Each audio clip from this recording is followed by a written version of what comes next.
Last week, members of the Screen Actors Guild joined members of the Writers Guild in a labor strike in Hollywood. And the Writers Guild started striking in May. As a result, lots of late night shows and even some movies were put on hold.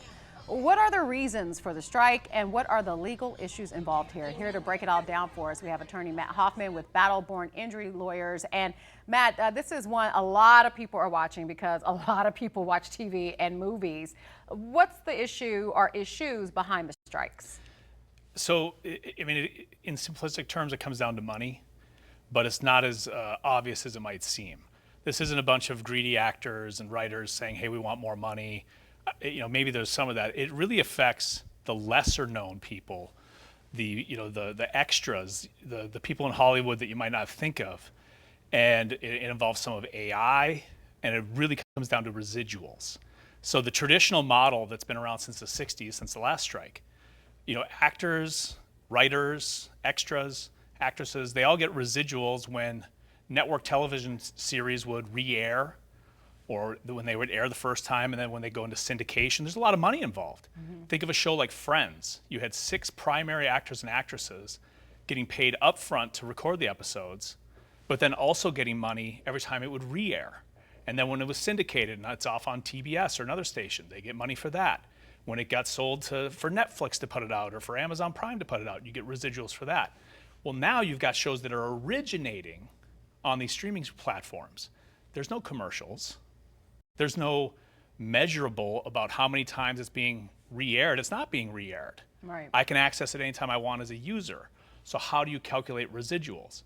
And so there's been actresses and actors showing how, hey, here's my residual check from a streaming deal I did. I think Mandy Moore did it recently, and her residual check was like 80 cents. Wow. And that affects not just the actors and actresses, it also affects the managers, that are getting them these gigs. Now they're getting residuals for 2 cents.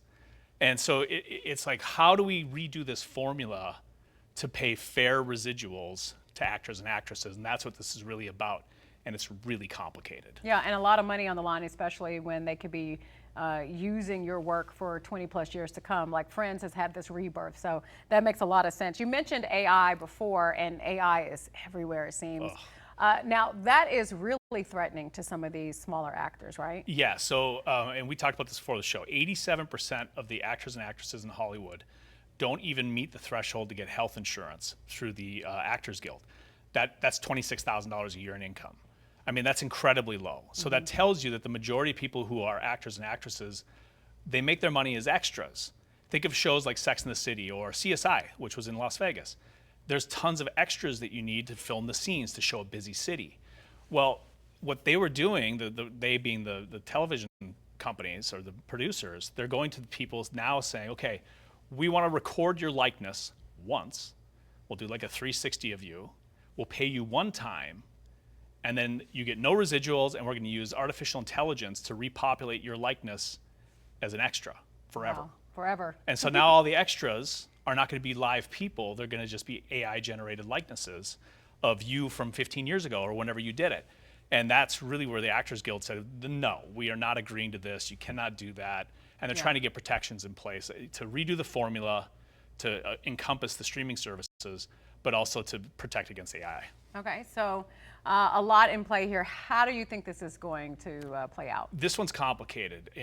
Like music industry had the benefit of Napster, where they had to fight against it to protect their rights. And as a result, in the music industry, they have a really good formula. People get paid for their work, through streaming services. That never happened with the television or with movies.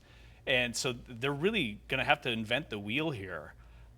Usually with these strikes, it's all about a pain point. Mm-hmm. Eventually the production companies start losing so much money, the networks lose the money, and then the actors lose money, and they come to an agreement. But this one, there's a lot at play. I don't know how long this is going to go. I really don't.